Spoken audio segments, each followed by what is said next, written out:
اهلا بيكم يا جماعه في فيديو جديد ومتحمس جدا علشان انا الفتره اللي فاتت كنت بجرب الايفونات اللي موجوده في السوق الجديده، الايفون 15 الايفون 15 برو ماكس، وبقارنهم كمان بالاجيال اللي قبل كده ال 14 وال14 برو 14 برو ماكس. كمان لما نزلت لكم على انستجرام وفيسبوك، تابعوني هناك لو انت مش متابعني، وسالتكم ايه اكتر حاجه انت حابب تعرفها عن الاجهزه الجديده ديت، او ايه اكتر جهازين حابب تشوف مقارنه ما بينهم. كانت اجابه اغلبكم ان انتوا عايزين تعرفوا ايه الجديد في ال 15 برو ماكس، ايه الفرق ما بينه وما بين ال 14 برو ماكس، وهل هو يستاهل ولا لا. فانا معايا هنا ال 15 برو ماكس وال 14 برو ماكس كمان، وعلشان كده هقول لك دلوقتي كل اللي انت محتاج تعرفه، ايه كل الحاجات الجديده والمميزات اللي موجوده في الجيل الجديد. بص يا صديقي، احنا في الاول هنتكلم بنفس الطريقه اللي اتكلمت بيها ابل ركزت جدا على الحواف او الجوانب التيتانيوم بتاعه الموبايل.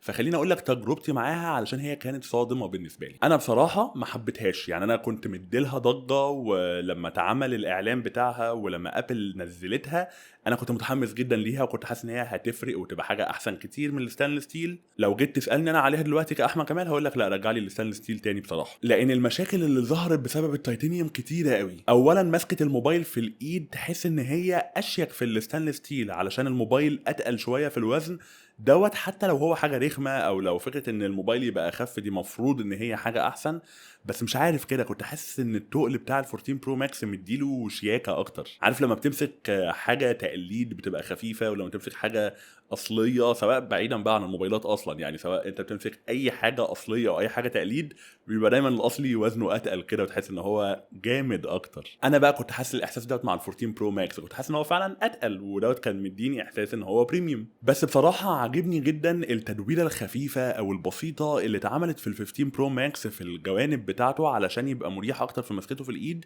فهو فعلا مريح اكتر، يعني هو فعلا تحس ان هو ما بيغرسش في ايديك قوي زي ال 14 برو ماكس. بس طبعا كده كده الاختلافات ديت بتروح اصلا مع استعمال الكفر، فانا يعني كان نفسي ان الموبايل يحتفظ بالشياكه اكتر من الستانلس ستيل. ولو هتجيب بقى ال 15 برو ماكس هنصحك ان انت تبعد عن الازرق وعن الاسود، الالوان الغامقه عموما بيبان فيها قوي البصمات اكتر حتى من الستانلس ستيل. اللون الناتشرال تيتانيوم مش بيبان فيه اي بصمات خالص، فحاول تجيب النسخه ديت. عشان كده على فكره كمان هي بتتباع اغلى شويه. بس في حاجه كمان تخليك تجيب الناتشرال تيتانيوم دوت، هو ان لو اللون الازرق مثلا اتجرح هيبان تحتيه اللون الحقيقي بتاع التيتانيوم اللي هو فضي شويه او رمادي شويه، وهو بيتجرح بسهوله نسبيا. انما الناتشرال تيتانيوم حتى لو اتجرح مش هتبقى الخدوش باينه فيه قوي زي الالوان الغامقه. ده اول فرق يا سيدي. هو حاجه مش شايف ان هي خالص تكون سبب ان انت تشتري ال 15 برو ماكس الجديد.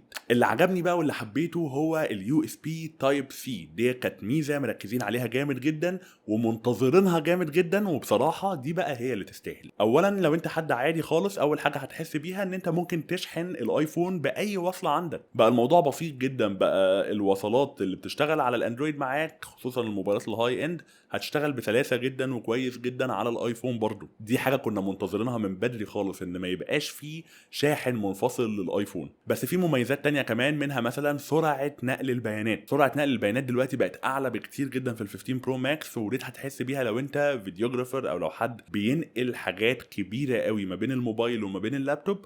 هتحتاج المدخل ده. حاجات كبيره ديت معناها 20 جيجا و50 جيجا وارقام زي كده، يعني ديت هي اللي انت هتبتدي تحس بالفرق الكبير فيها. ومدخل التايب سي دوت ادالهم فرصه ان هم يعملوا حاجات ما كانوش بيعملوها قبل كده. منها مثلا ان انت لما تيجي تصور بالكاميرا فيديوهات مثلا ممكن تعمل سيف مباشره على اس اس دي خارجي، بدل ما تسجل البيانات بتاعتك على الموبايل وتاخد مساحه كبيره وبعد كده تنقلها وتمسحها من الموبايل. لا، انت هتسجلها مباشره على اس اس دي. تصوير اللوج بتاع الفيديو ده اصلا لوحده حكايه هنتكلم عليها بالتفصيل. بس لو انت بتدور على سرعه شحن اسرع بسبب اليو اس بي تايب سي، فديت مش حاجه هتلاقيها حاصله قوي، لان سرعه الشحن تعتبر ما اتغيرتش، هي 27 واط زي ما هي. يمكن الموبايل بقى اسرع شويه في الشحن، او بمعنى اصح بيفضل محافظ على السرعه اللي في الاول ديت لمده اطول، فممكن يعني يشحن معاك اسرع من 14 برو ماكس في 10 دقايق ربع ساعه، حاجه في الرينج دوت، مش تبقى اطول من كده كتير. انما البطاريه بقى هي اللي حصل فيها تطور، هي اللي حصل فيها اختلاف. السنه اللي فاتت انا كنت جبت ال 14 برو علشان حبيت الحجم الصغير دوت، وفي نص السنه زهقت منه بسبب البطاريه بتاعت ال 14 برو وال 14 برو ماكس السنه اللي فاتت كانت اضعف من السنه اللي قبلها اللي هو ال 13 برو وال13 برو ماكس. ده خلاني اصلا في نص السنه ان انا انقل واجيب 14 برو ماكس، اجيب الحجم الاكبر عشان استمتع بالبطاريه الكبيره. بس هي كانت برضو اضعف من قبل كده. ال15 برو ماكس بسبب البروسيسور او المعالج الجديد، فالبطاريه بتاعته احسن بشكل ملحوظ قوي عن ال14 برو ماكس. فعلا التجربه باينه جدا، وعملوا دوت من غير ما يحتاجوا يكبروا البطاريه بحجم مهول علشان يعملوا حاجه زي كده. لا، هو التحسين جاي من البروسيسور. فدي حاجه حلوه جدا بصراحه، فكره ان انت هتاخد اداء احسن في البطاريه يعيش معاك فتره اطول. بالحديث عن يعيش معاك فتره اطول ديت، فهم دلوقتي بقوا يظهروا السايكل كاونت جوه الاعدادات بتاعه الموبايل ديت، معناها انت شحنت الموبايل كام مره. فكده احنا بقى عندنا حاجه كمان نقلق عليها غير الباتري هيلث، يعني بقى عندنا الباتري هيلث نقلق منه، وعندنا السايكل كاونت نقلق منه.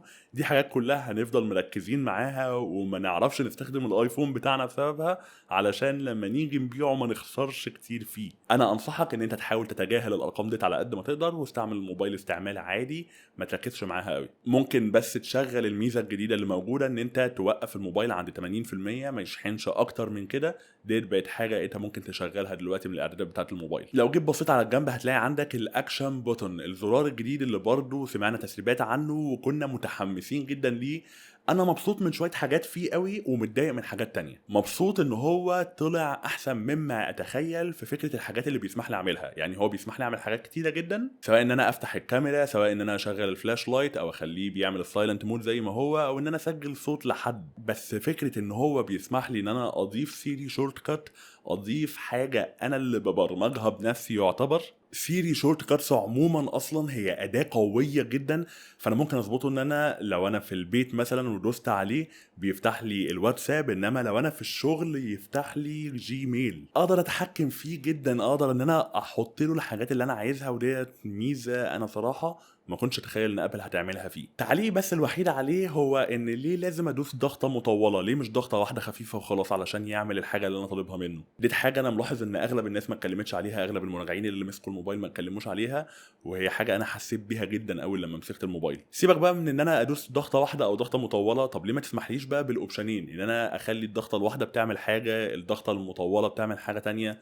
ضغطتين بتعمل حاجه ثالثه؟ دي حاجه تتعمل بسهوله جدا باي تحديث من ابل، فانا مش عارف هي ليه ما نزلتهاش في الموبايل اصلا. السماعات بتاعه الموبايل انا ملاحظ ان فيها تحسن في الصوت، في الجوده بتاعتها، سواء من ناحيه ارتفاع الصوت نفسه بقى اعلى من قبل كده، ولكن كمان من ناحيه النقاء بتاع الصوت برضه حصل فيه تحسين. انما اللي ما حصلش فيه تحسين، الحاجه اللي كانت مضايقاني في الايفون 14 برو ماكس وما زالت مضايقاني في ال 15 برو ماكس، هو تعامله مع الواي فاي. الايفون تحس ان هو محتاج دايما شبكه قويه للواي فاي علشان يعرف يتعامل براحته. نفس الحكايه على فكره مع الماك بوك او منتجات ابل عموما، بتحس ان هي بيبقى محافظه على قوه رهيبه وسرعه رهيبه للواي فاي طول ما هو في مكان فيه شبكه كويسه. اول لما الشبكه بتاعه الواي فاي تضعف شويه تلاقيه خلاص بيموت خالص. ودوت انا حاسه هنا في الاستوديو علشان الراوتر بعيد شويه عن المكان اللي انا بصور فيه.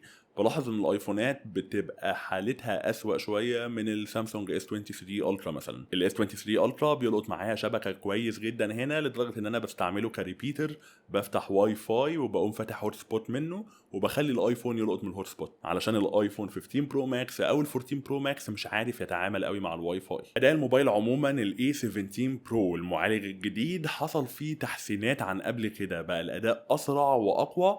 ولكن بصراحه انا هسالك، هل انت فعلا محتاج اداء اقوى؟ يعني هل انت حاسس ان ال 14 برو ماكس ممكن يبقى بطيء معاك، بيهنج اي حاجه من الحاجات دي؟ فهو فعلا لا. الاجابه ان لا يا جماعه، ال 14 برو ماكس كان قوي جدا وممتاز جدا لكل الناس تقريبا.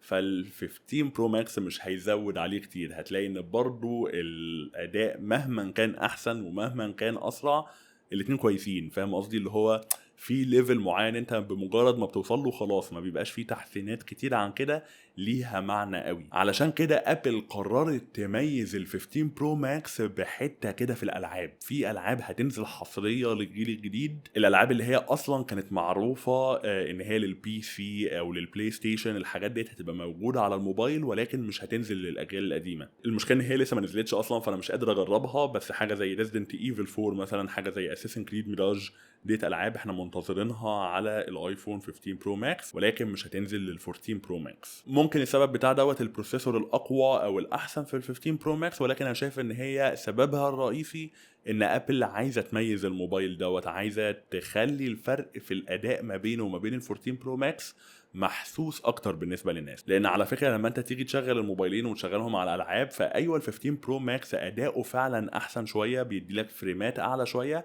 ولكن في المقابل بتاع دوت هو بيعمل ثروتلينج اسرع. ثروتلينج ديت معناها ان هو بيلاقي نفسه بيسخن فبيقلل الاداء بتاعه. ما زال لما بيقل بصراحه بيفضل برضه في نفس مستوى ال 14 برو ماكس او اعلى منه شويه، يعني هو ما بيقلش عن ال 14 برو ماكس، فهو برضه اداؤه قوي جدا. ولكن عايز اقول لك يعني ان الفرق مش هيبقى بنفس القوه قوي لما تيجي تستعمل موبايل ويسخن منك شويه. الكاميرات بقى، وديت نقطه مهمه جدا عشان عايز اتكلم على حاجات كتيره فيها قوي. اللي ملاحظه مبدئيا من الصور ان كل الصور بتاعت ال 15 برو ماكس بتبقى الاضاءه بتاعتها احسن، بيبقى الالوان بتاعت البشره او الشخص اللي انت بتصوره افضل بكتير من قبل كده، سواء في الكاميرات الاساسيه اللي هي الكاميرات الخلفيه او حتى في الكاميرا بتاعت السيلفي الكاميرا الاماميه. الصور بتبقى شارب اكتر، ديتيلد اكتر، ومغرم جدا بالتصوير ال 5 اكس اللي موجود هنا جديد. هو افضل حتى كجوده وكشكل من ال 3 اكس بتاع ال 14 برو ماكس. فلو انت حد بيحب يصور بورتريه هتقدر تستغل دوت. بمناسبه البورتريه اصلا انت تقدر تعمل اي صوره بورتريه بعد ما لقطتها، مش شرط تقوم جايب على البورتريه مود الاول. الكاميرا انا حاسس ان هي بقت موجهه للفوتوغرافرز اكتر او للفيديوغرافرز كمان، اللي هو الناس اللي بتستعمل الكاميرا بشكل احترافي، علشان بقوا دلوقتي يسمحوا لك تصور لوج فيديو عليها 10 بت كمان. ديت معناها ان هو بيعمل لك الفيديو من غير الوان، وانت بتظبط الالوان وبتظبط الحاجات ديت بالمونتاج. ديت حاجه بتستعملها لو انت حد محترف اكتر شويه وفعلا بتمنتج الفيديو بتاعك